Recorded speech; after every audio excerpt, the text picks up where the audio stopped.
Today on Inspired Money. And that's exactly what I needed to do to be able to go and adapt into any field I wanted to professionally.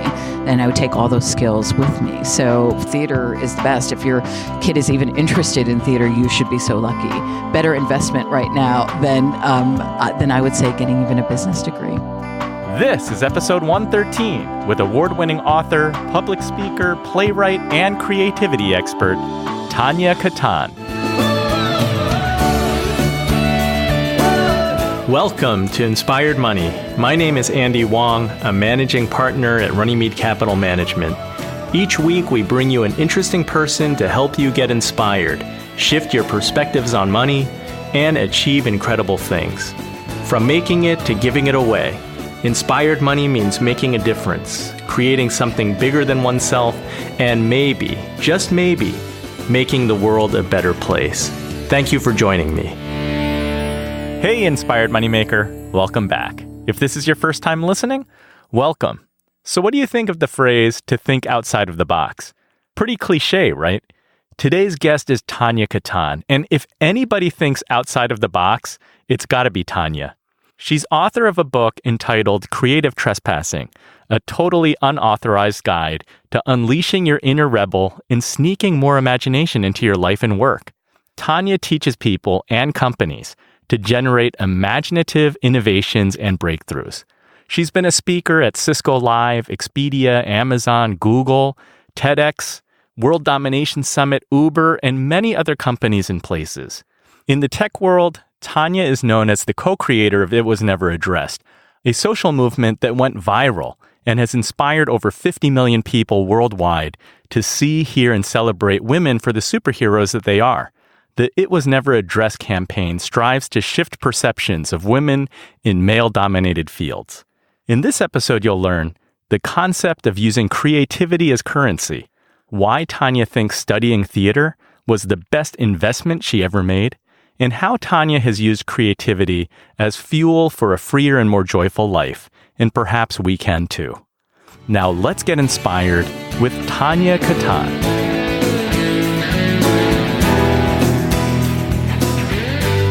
Tania, welcome to Inspired Money. I'm so excited to have you on the show. Thank you for having me. And thank you for inviting me to sit in a beautiful park in Boston with hardcore squirrels. You have been working on your Boston accent. The squirrels have bullied me into mastering my Boston accent. This is the first Inspired Money interview held in the park. So congratulations. Hell yeah. A beautiful day. Let's jump right in. What's your earliest childhood memory of money? Woo. Oh, geez. Okay, there are two. One, we were very, very, very poor. And then the second one, my father, who had many jobs, he used to drive cab in Manhattan in the 60s and 70s and did quite well, and then did a bunch of odd jobs. And so we were always sort of struggling for money. And then my parents got divorced. And so my earliest memory really of money is when my dad had no money and left town. And we were with my mom. And he had only $100 to his name and no assets, resources, or anything. So what did he do with that $100? Thanks for asking, Andrew. He went to Laughlin, Nevada, because he could not afford to go to the real Las Vegas, and he gambled it all. And he turned his $100 into $500. And that's how I learned to be a risk-taking, creative trespasser entrepreneur. It was a success story. Yeah. I mean, like most humans and fathers would be like, I'm down to my last $100. I should get a job. My dad was like, no, I would like a free drink on the house and a gamble. And he won. And that's how my dad rolled. Do you know what his game of choice was? Craps all the way. Yeah. Because he liked to, quote, be in the flow. You know, because it's like you're putting your energy into that dice and you're rolling it and you're surrounded by people who are cheering you on. And he loved that excitement. Being in the flow. Yeah. There's a lesson in there somewhere. There are a ton. I wrote all about him in my book because of all the lessons I learned and that I've been able to translate to major companies around the globe. That is amazing. Yes, you are an award-winning author and you're a creative disruptor. You grew up rich, but as you just mentioned, it wasn't rich on money. But it was rich on art, theater, culture. Can you give a little bit more insight into how that shaped you? Yeah. When my parents divorced, there were me and my twin brother, Paul. We were little. We were 6 years old, and our sister Tessa was 4. And so I basically had a single mommy and a dad who was on the lam, And so my mom was very proficient in as a chef and aspiring to be a social worker and like a hustler. My parents were hustlers, not hustlers in the like pornographic weird sense, but hustlers in terms of in the entrepreneur sense. Oh my God, what kind of podcast is this?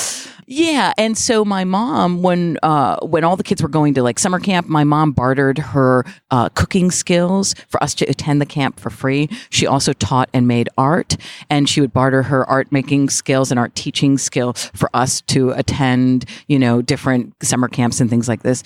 And then she took us to every festival and museum and space that had arts and culture on free days, and so we learned how to enjoy and appreciate things that seemed out of reach, which are arts and culture. And as a result, as an adult, I worked in arts and culture and made it my job to democratize the way we are invited into arts and cultural spaces so that people who don't have the means to pay for a ticket can come in anyway, because we're all equal in that way. Yeah. It sounds like what your mom was doing, it was creativity as currency, like being able to barter her skills and her talents to get you things. What kind of things did your mom do to cultivate creativity in you and your brother? And I'm kind of curious, like, is your brother like you, or are you one of a kind? Well, how racy can I be on this podcast? Okay, I won't go there. So listen, my mom cultivated, us being curious, and she did teach us that creativity is currency. I mean, really, like, when I say my parents are the foundation for creative trespassing, I mean it, like in spades. She did it by, getting us supplies to, whether anything she could afford for, whether it was like yarn or pipe cleaners or popsicle sticks.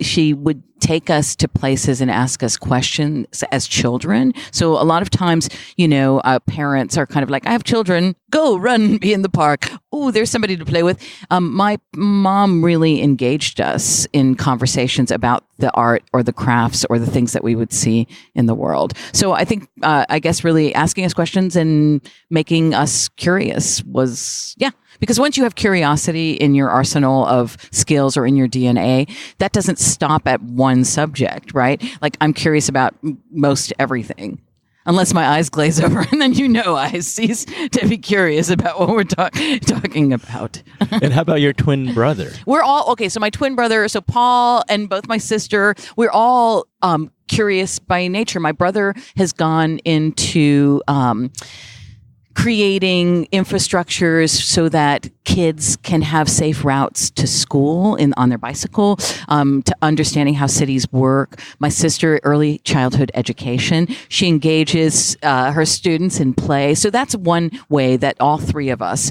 engage in the world, and that we learned from both my parents. Well, my dad play in terms of gambling, but I mean, they were curious, and they also engaged in play, in having a sense of humor and lightness. Especially, we've been through some really hard times, and growing up like impoverished doesn't lend itself to being like joyous. And somehow my mom always found an opportunity to play a record and for all of us kids to dance, even when we thought we would not be able to pay the rent. So having that balance has transferred into both my brother, sister, and of course myself. So an ability to find joy not connected to money directly.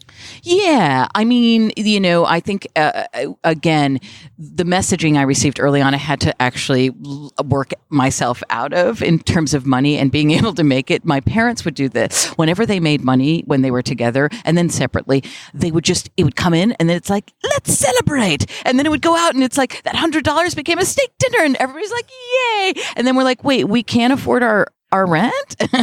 And so my early messaging around money was really like, it comes in and then it goes out in celebration. And so when I started making money in my 20s, I'm like, why keep it when I could buy a convertible?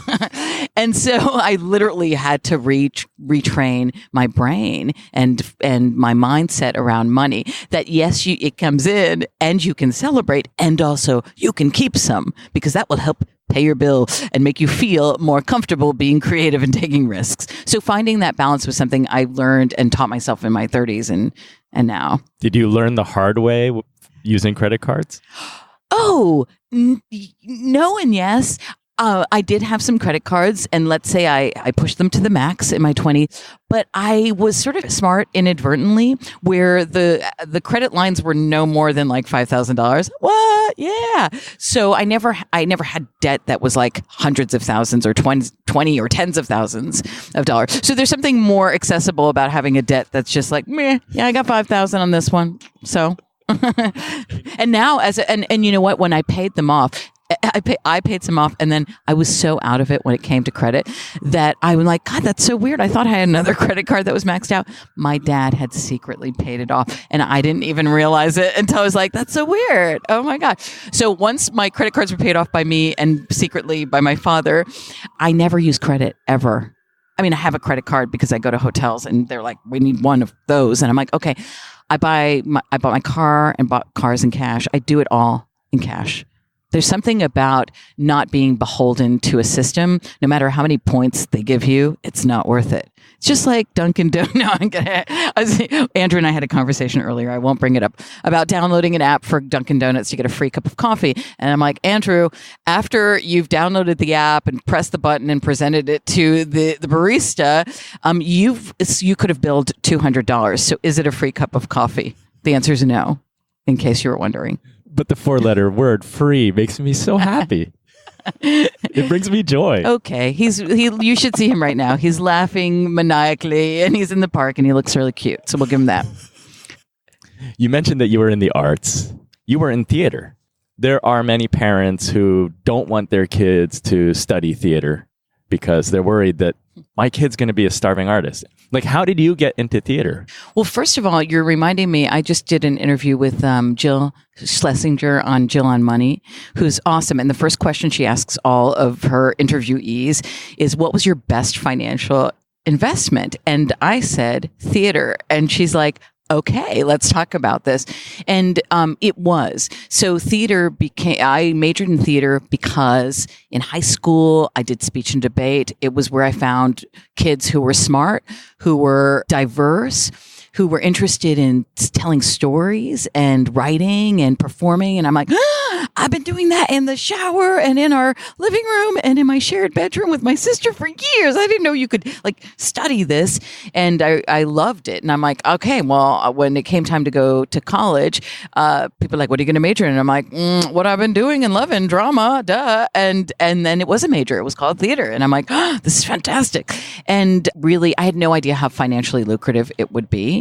Quite frankly, I just knew that it helped me develop all my skills as an outsider kid. You know, because we were poor, because we had a single mommy, there were a lot of sort of strikes against us by society that didn't allow me entrance into hanging out with kids or maybe having friends or, you know, all the things that we want in terms of belonging in the world.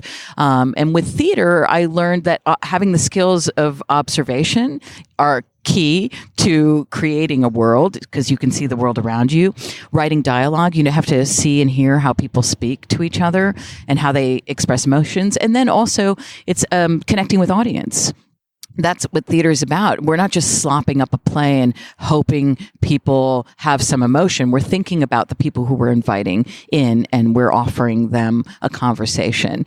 And then the biggest thing is suspension of disbelief, which we talk about. It's a foundation. The idea is that when you enter a theater space and you let go of everything you know to be true about the world around you, all perceptions and assumptions, and then collectively you take a leap of faith into the unknown, which is a play or a creative endeavor. And that's exactly what I needed to do to be able to go and adapt into any field I wanted to professionally. And I would take all those skills with me. So theater is the best. If your kid is even interested in theater, you should be so lucky. Better investment right now than I would say getting even a business degree. Because that's also, people, as you were saying, some parents have this notion. So then all their kids end up in getting a business degree, and that's a saturated market, right? And having a theater degree, you have cultural capital when you go in to get a job at a business. They're like, that's interesting. Tell me more about this theater thing. People are looking for innovators at this time, any company that's going to move into the future. You kind of defined your own category as far as your creativity and how do you apply your theatrical background to teaching people in corporate environments. How did that transition, or how did you make that transformation? I would say that when I started to speak publicly. So when I worked at a contemporary art museum, I was invited to give talks about creating innovative programs in the museum. And the more I spoke in front of audiences, the more diverse audiences presented themselves. And some, not all, were from arts and culture. Some were from businesses or, sort of corporate culture. And then I'd be invited to speak there. And it kind of snowballed. And then with each kind of endeavor that I helped make in the world that got big. So, for example, Scottsdale Museum of Contemporary Art, I made some programs that that were recognized nationally. I heard you did some really cool things there, and you could look at the numbers and see that there were positive results, but not everybody loved what you were doing. That's correct. That's when you're on the right path, when you're getting pushed back and sometimes pushed down, even, by yourself and others. Yeah. So I did something called Arm Wrestling for Art, where I thought, how can we democratize the way that people can acquire art? Art's set up in a way that if you're rich, you can buy it. And if you're not, you can't. And that doesn't seem fair. Art is ubiquitous. Art just wants to help you feel something. And so I thought, we're a museum. What would be the opposite of storing and housing art? Giving it away. And so I bought an arm wrestling table with my little budget. Where did you buy that? Online. I hoped for the best. I hoped sandbags would come with it. And I plunked it in the middle of the gallery, and I came up with this title called Arm Wrestling for Art. And then I asked a fancy artist, Eric Fischel, who's well known in the world, to make a piece of art for it to give away. And we invited people in. So various communities came, like people from the art world, but also fitness. Some arm wrestlers came, some grandmas and grandpas came. It was multicultural, multi-generational, and people literally threw down and trash talk and won a piece of art. It was amazing. It sounds incredible. It was awesome. Some of those programs got known around the United States, and then I ended up working for a tech company called Axosoft and helped create this campaign called It Was Never a Dress, where I reimagined the women's bathroom vector as a cape-wearing badass she always was. Anyway, the point is that the more projects that I engaged in that were not necessarily a part of a company organization, like not part of their vision, but that actually moved the needle forward. And the more high profile they were, the more speaking opportunities were bestowed upon me. And now I'm curtsying because I feel like I answered the question, but I don't know, I'm trying to get there. But, the more for people who are listening, who are also feeling like, oh, I'm in finance or I'm in some situation where I feel bound by the rules and the rigidity, and I actually want to branch out. The more you branch out, the more opportunities you have. And that's the point that I'm making. So that's how I am speaking. And then as a result of all these speaking opportunities, Penguin Random House gave me a book deal. And so I just finished Creative Trespassing, how to put the spark and joy back into your work and life. Yeah. One thing connects to another. And also don't forget that we bring the same tools and skills with us no matter what form we find ourselves in. And then we gather new ones. So there you go, Andrew. That's my answer, and I'm sticking to it.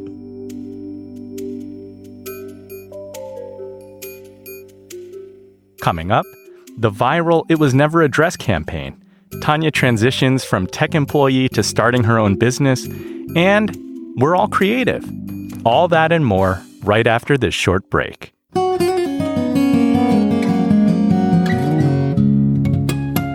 The show notes for this episode can be found at inspiredmoney.fm/113. If you're listening in your car or wherever you are, check the show notes if you want to learn more about Tania, want to see the It Was Never Addressed graphic, or things mentioned in this episode. It's time for the Runnymede Money Tip of the Week. If you've been paying attention to financial news, you've likely heard that Charles Schwab announced 0 commissions for online trading of U.S. stocks, exchange-traded funds, and options trading. Interactive Brokers Group, TD Ameritrade, E-Trade Financial, and Fidelity have all announced the same thing. So it seems that transaction fees for buying and selling stocks and ETFs could be a thing of the past. Overall, any cost savings should be considered a win for investors. It's worth noting, though, that unless there's a lot of trading in your investment account, the overall impact of commission-free trades in dollars will likely be less than the headline impact that seems to be shaking up the industry. For most people, trading costs were around $5 per trade before the announcement. I want to remind you not to let no transaction fees entice you into trading more frequently. I encourage you to stick to your investment approach. I suspect that this new pricing will favor bigger firms like Schwab and Fidelity, who can make up lost trading revenue in other places. It could potentially hurt the smaller firms that derived a higher percentage of revenues from trading commissions. If we compare commission-free trades to the shopping mall, you need to be careful not to be drawn in by a promotion or sale and leave buying shopping bags full of higher ticket items.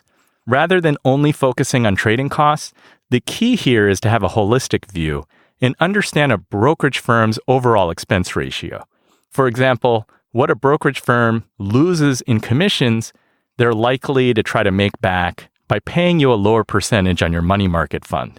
Generally, focusing on being patient and watching your investments grow will serve you much better than frequent trading anyway. That's the Runnymede Money Tip of the Week.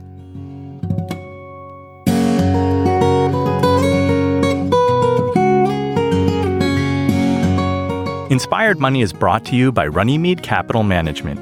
We help you to plan, invest, and worry less. What's your biggest financial challenge right now? Have a question? If you have a guest you can introduce me to or a topic that you'd like covered, go to inspiredmoney.fm/Andy to shoot me an email or tweet me at RunnymedeCap. That's RUNNYMEDECAP. I'd love to hear from you. You're listening to Inspired Money. I'm Andy Wong.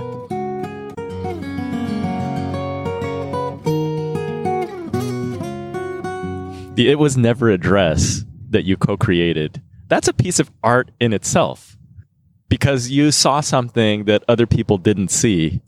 And once you showed everyone this image of the women's bathroom logo, that it's not a dress, that it's a cape, and that it was there all the time in front of us, women are the superheroes. We just didn't see it. I mean, there's some genius in that. Well, yes, and the genius also was a tech company taking a risk and hiring a playwright, or somebody who'd been working in arts and culture. So, when I talk about It Was Never Addressed and I say, it's a collaboration, I mean that on like so many weird levels. We think of collaboration as like Andrew and I sitting in a room coming up with ideas.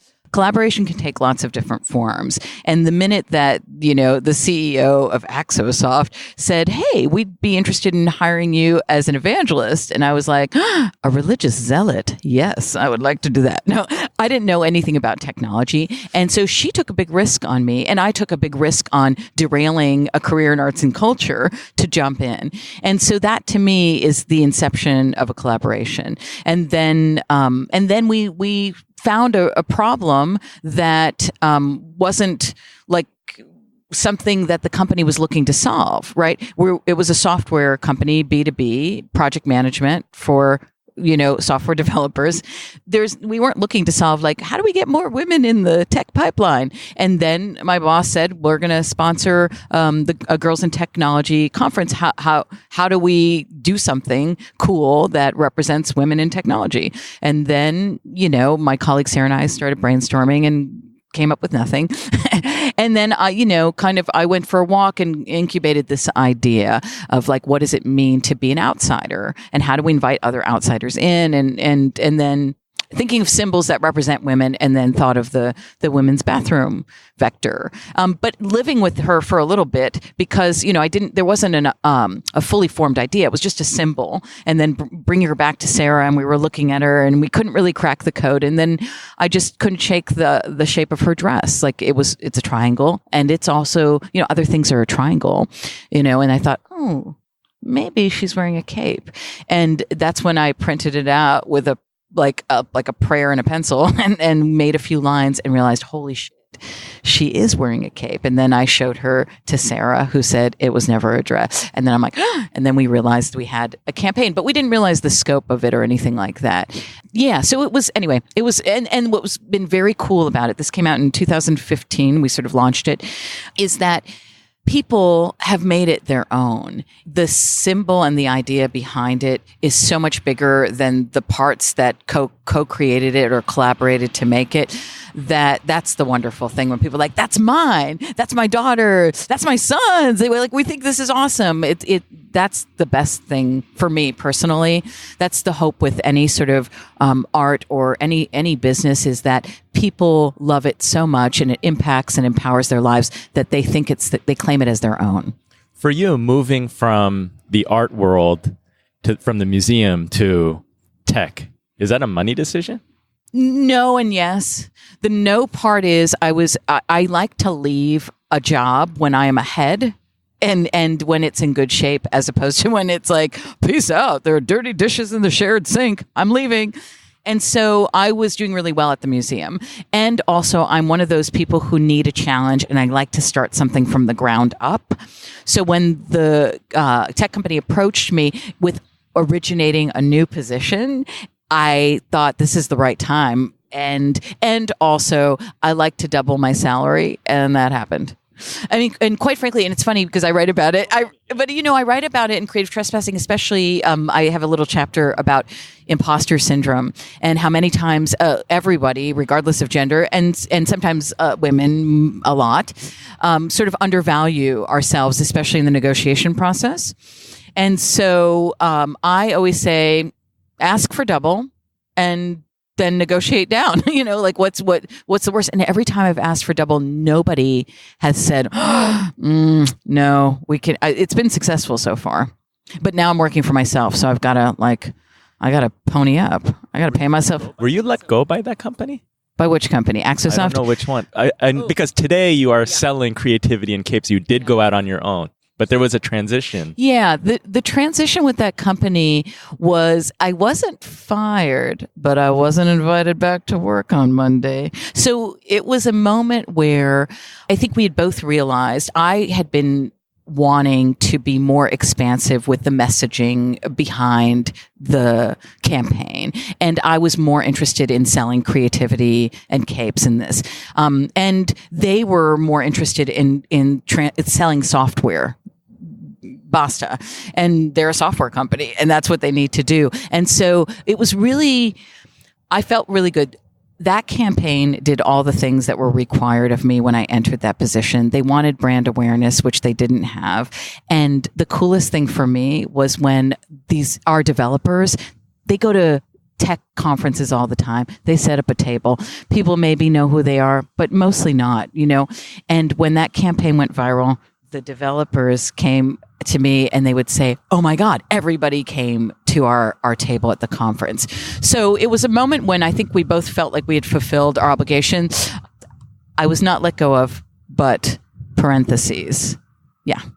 But it pushed you into doing something on your own, which in retrospect has been a great thing. Yes, it's been wonderful. It's funny because a lot of times I think people like to, when people let somebody go and then that person goes on to flourish, they're like, I'm glad I let them go because they wouldn't have made that move good on me. I would say that's not the case. It was not an awesome transition for me emotionally. However, yes, I am glad that I leapt out of that space with everything intact and learning skills that I never would have learned in arts and culture because I was too safe and comfortable there. I learned so much in that tech space. And so leaving, now I've been working for myself for 3 years. And whereas before, thinking about working, I liked being an entrepreneur. I loved having the sort of safety of a company, but to do my own thing but to have an Amex, like all that stuff. And I didn't realize until that leap happened that I could do it myself. And how do you feel 3 years into what you're doing? I guess like any other entrepreneur, because I talk to entrepreneurs all the time, I'm like, oh my God, this is so awesome. And I'm like, this sucks. Oh my God, I'm poor. I'm rich. And so I would say that it ticks all the boxes of all the emotions. The best part is that I get to work on the projects and with the people and with the company that I want. And I get to be more expansive than when I've been sort of like embedded in a company. So I can interface with people in manufacturing, people in technology, people in the arts, people in businesses and industries I never knew anything about. And I get to learn about them and find a way to connect creativity to what they're doing to help them innovate. I love it. It sounds like excitement, but at the expense or sacrifice of some stability. Yeah. However, I could say when I've been embedded in organizations, you're never guaranteed your job. Stability is not real anyway. And so having an irregular paycheck, but it's like winning the lottery because my irregular paychecks are like, what? That's so large, Marge. And then I forget like, oh, right. But I wasn't paid for 3 months. But, and I love having the freedom to travel, to walk my dog in the morning, to get a coffee in the afternoon, to have a meeting or an interview on I get to schedule that. I love it. I love it. I love it. I love it. I miss though having the interactions with human beings who are super different and push back on me. And so I create conditions where I go into companies and work with teams who are having a hard time with change and adapting. I love it because I need that dynamic exchange, that pushback. I love it. That's, I think, a space where everybody can learn something and grow. The push and pull. Yeah. Tania, I'd like to ask all the Inspired Money guests, how do you define success? The first word that came to mind was happy. And I think that success for me, is about feeling a sense of joy and happiness and freedom. And in that, I get to choose. So I think success equals choice, I guess. Yeah, I'm just figuring it out right now. But and in terms of financial success, and I don't think that money and joy are mutually exclusive. And sometimes, in fact, having money allows you to support and fund the revolution and help, in the world, help contribute. So I think that, and also paying your bills to me allows creativity to flourish. There's all this sort of misnomer or, about creatives or like the starving artist or that kind of thing. And that's just a lie. I married an artist. I work with artists. We are much happier when we can pay our bills and eat a meal and share it with friends. And it sounds like one of the underlying messages of your book is that everyone's an artist. Oftentimes we just don't realize it, or we kind of, as you become an adult, you say, "Oh, I'm not creative anymore." But it's like you were as a kid, so you have to embrace that and figure out how that's going to fit into what you're doing. Yeah, and I will tell you that at least one person for every talk I give raises their hand during the Q&A and says, "What if you're not creative?" And I'm like, oh my gosh, so much unlearning. We're born creative. And by creative, I don't mean you need to be a proficient painter or creative writer. Creativity is really defined as using your imagination to solve problems and or come up with a new idea.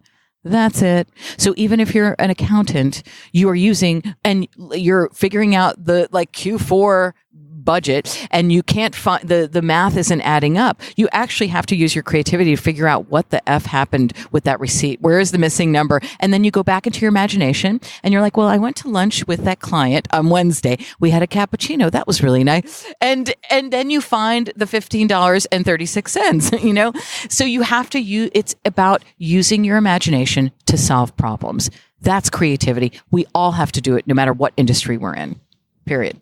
Thank you, Tania. Thanks for sharing your story and entertaining us and your energy. Can you tell the Inspired Money listener where to find more about you and where to find you have more than one book, so your book. Oh, sure. Andrew's my unofficial manager. You can find my book, Creative Trespassing, in every form on Amazon, on indie books. Anywhere you want to buy a book, you can buy it. And bonus, I narrate Creative Trespassing on Audible. So if you like my voice and you'd like me to read you stories about succeeding in creativity and in the world, pick up Creative Trespassing on Audible and I'll read you stories tonight. Oh, and other things. Oh my God. Andrew is like prompting me like a stage mom. He's like, come on, tell them about your Instagram. It's at the Unreal Tania Katan. That's my Instagram. And I'm the Unreal Tania Katan. Because there was a Tania Katan already who was like a mother of 2 young children. And I didn't want to be like, I'm the real one. Your mom's not. And then they have to go to therapy and then they bill me later. So I'm the Unreal Tania Katan. And then I'm at taniakatan.com. You can find out about my consulting, about my speaking, and about how much I adore you. So go to taniakatan.com. Who doesn't want to do that? Thank you. The Unreal Tania Katan. You're welcome. Thanks for having me. So what was your favorite Inspired Money moment? I love Tania's creativity and energy. From arm wrestling for art to it was never a dress, she's encouraging us to challenge ourselves by thinking differently and by taking risks. Start small, but keep pushing. I think really cool things can happen. Thank you for joining me on this mission. Are you in the Inspired Moneymakers Facebook group yet? If not, join us at inspiredmoney.fm/Facebook. And then one last thing, if you're listening on Spotify, I want to let you know about a Spotify playlist that I created that includes the most popular Inspired Money episodes. I hope that you'll check it out and share it with a friend. You can find it at inspiredmoney.fm/playlist. I'll see you next week. Until then, make your money matter.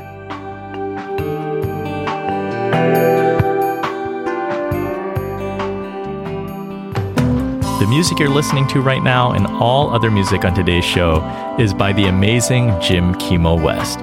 Have an inspired week and do something that scares you, because that's where the magic happens.